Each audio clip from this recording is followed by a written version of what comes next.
Alongside Brent Hubbs, I'm Austin Price for the Volquest 2-minute drill on this Tuesday. And the big news on Tuesday, Boo Carter officially back in practice. He's been out here doing stretch and those type of things, but going in for, individual punishment type stuff, running and the conditioning and things.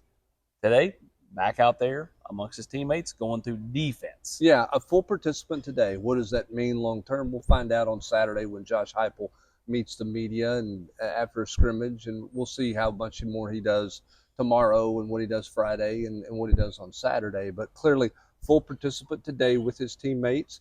Another step forward in the return of Boo Carter, and we'll see what Josh Heupel has to say about it. But obviously, Boo has been doing the things that has been placed in front of him that he has to do to work his way back to this team. One player that drew some praise out there today when we were out there, again, it's a small sample size, we're only out there for just a short amount, but Amari Jefferson drew some praise out there in routes on air in the red zone. Yeah, it was his best, to me, his best work. I thought he looked as crisp as look. He called it, a nice one-handed catch. Again, it's a 5-minute sample size, so nobody run and put him in the Hall of Fame, but I do think from the confidence standpoint, might have been a big series for him, might have been a big period of work for him. Tennessee obviously needs to build at that position. They need to increase the depth. He's going to get more and more opportunities along with those freshmen because Mike Matthews is limited. He was out there today, but he's got a brace on. He's limited. Braylon Staley did not practice today. Chris Brazzell remains out. So now's the time, if you're Amari Jefferson and you're Travis Smith or Darius Jackson, you go and run with this opportunity.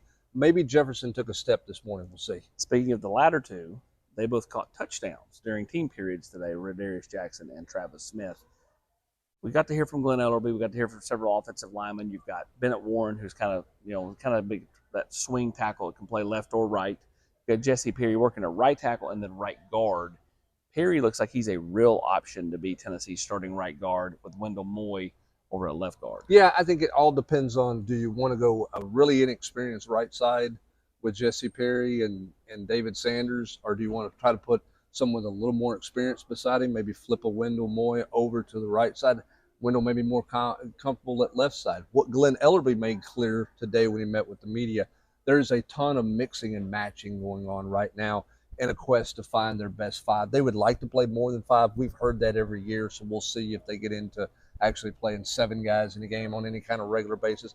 He does have more depth in the interior, guard, center guard, than he's had, so we'll see if they play more bodies, but a lot of mixing and matching. The one interesting thing I thought about when he was talking about Jesse Perry was he basically called him perfect, in certain words. Yeah, right? I mean, here's the thing with Jesse Perry that's interesting is his name just doesn't go away, right? Yeah. Like when you start hearing a buzz about him, even last year, like this guy's going to be good, and it's like everybody you talk to on either side of the ball, guys that go against him, guys that play beside him, there is a great respect for the way Jesse Perry goes about his business. Now, he's still doesn't have a lot of experience. He's still learning, but the work he puts in and his approach to things has yielded a ton of compliments from everyone in the building at Tennessee.